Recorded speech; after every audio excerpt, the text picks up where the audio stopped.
السلام علیکم سامعین، اپنے چینل میں آپ کو خوش آمدید کہتے ہیں۔ سامعین، ابو محمد الخشاب غوری سے مروی ہے کہ ایک جلاہے کا گزر ایک طبیب پر ہوا۔ اس نے دیکھا کہ وہ کسی مریض کو دوائی کے طور پر عرق گلاب اور سمر ہندی یعنی املی کٹارے تجویز کر رہا ہے۔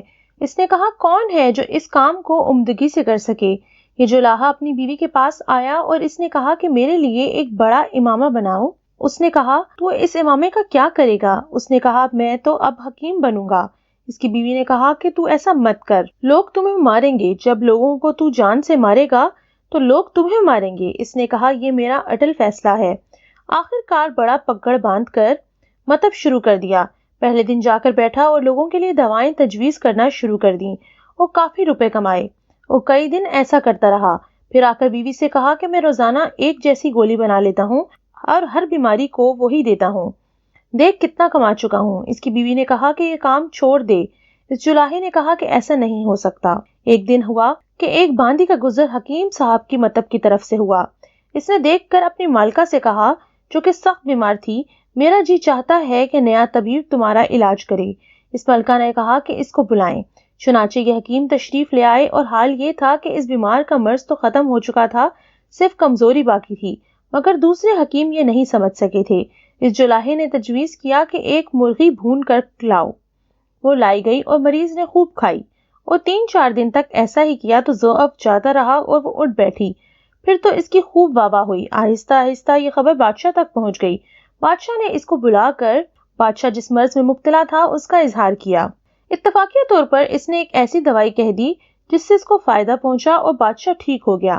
اس کے بعد بادشاہ کے پاس ایسے لوگوں کی ایک جماعت آئی جو اس جلاہے کو جانتی تھی۔ انہوں نے کہا کہ یہ شخص ایک جلاہا ہے، یہ کچھ نہیں جانتا۔ سلطان نے کہا کہ اس شخص کے ہاتھ سے مجھے صحت ہوئی اور فلاں عورت کو اس کے علاج سے صحت ہوئی، میں تمہاری بات تسلیم نہیں کروں گا۔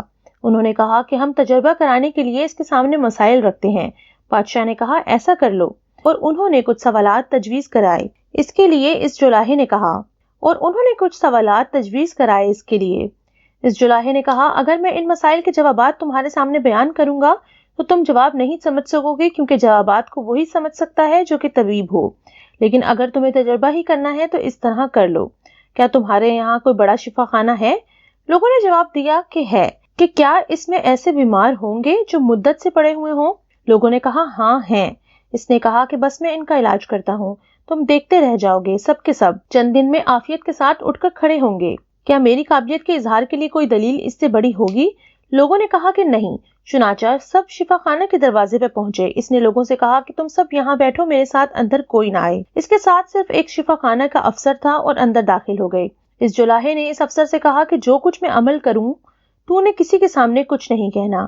اگر تو نے کسی کے سامنے اس کا اظہار کیا تو میں تجھے پھانسی دلاؤں گا، اگر تو خاموش رہا تو میں تجھے مالا مال کر دوں گا۔ اس افسر نے کہا کہ میں خاموش رہوں گا، اور افسر سے حلف بالطلاق دلایا۔ پھر اس سے پوچھا کہ تیرے پاس شفا خانے میں تیل موجود ہے؟ اس نے کہا، ہاں ہے۔ کہا کہ لے کر آؤ۔ وہ بہت سا تیل لے کر آیا۔ اس جلاہے نے تمام تیل ایک بڑی دیگ میں ڈالا اور اس کے نیچے آگ جلائی۔ جب تیل خوب جوش مارنے لگا تو مریضوں کی جماعت کو آواز دی۔ اس میں سے ایک مریض نے کہا کہ تیری بیماری صرف اسی سے دوا ہو سکتی ہے، تو اس دیگ میں بیٹھ جا۔ مریض اللہ کو یاد کرنے لگا، اے اللہ تو ہی مددگار ہے۔ حکیم نے کہا، تجھے یہ تو کرنا ہی پڑے گا۔ اس مریض نے کہا، مجھے تو شفا ہو چکی تھی، بس معمولی سا سر میں درد تھا۔ حکیم جی نے کہا کہ پھر تو یہاں کیا کر رہا ہے؟ جب تو ٹھیک ہو گیا ہے تو تجھے یہاں سے جانا چاہیے تھا۔ اس مریض نے کہا، بس یوں ہی کوئی خاص وجہ نہیں تھی۔ حکیم نے کہا، تو چلا جا اور لوگوں سے کہتے جانا کہ میں تندرست ہو گیا۔ وہ یہاں سے نکل کر بھاگا اور لوگوں سے کہتا گیا کہ میں شفا یاب ہو گیا۔ ان صاحب کی آمد سے پھر دوسرے مریض کا نمبر آیا۔ اس نے بھی ایسا ہی کیا کہ تیری بیماری صرف اسی طرح دور ہو سکتی ہے کہ تو اس دیگ میں بیٹھ جائے۔ اس نے کہا، اللہ اللہ، میں تو تندرست ہو گیا۔ حکیم صاحب نے کہا، اس میں بیٹھنا ضروری ہے۔ اس نے کہا، میں تو آج شام کو واپسی کا ارادہ رکھتا ہوں۔ حکیم جی نے کہا کہ اگر تجھے شفا ہو چکی ہے تو چلا جا اور لوگوں سے کہتا جانا کہ میں ٹھیک ہو گیا ہوں۔ اب یہ بھی نکل کر بھاگا اور لوگوں سے کہتا گیا کہ حکیم صاحب کی برکت سے مجھے صحت ہو چکی ہے۔ یہ حال سب کے ساتھ ہوا، یہاں تک کہ سب حکیم کا شکر کردا کرتے ہوئے رخصت ہو گئے اور بھاگتے چلے گئے، اور حکیم کی شہرت ہو گئی اور مخالفین شرمندہ ہو گئے۔ دوستوں، اس واقعے سے ہم اندازہ لگا سکتے ہیں کہ یہ شخص جو خود کو حکیم کہتا تھا دراصل نہایت عقل مند شخص تھا۔ اس نے حکمت کی تعلیم بے شک حاصل نہ کی تھی، لیکن دماغ اس کا کسی حکیم سے کم نہیں تھا۔ دوستوں، آج کا یہ واقعہ آپ کو کیسا لگا کامنٹ سیکشن میں ضرور بتائیے گا۔ اللہ حافظ۔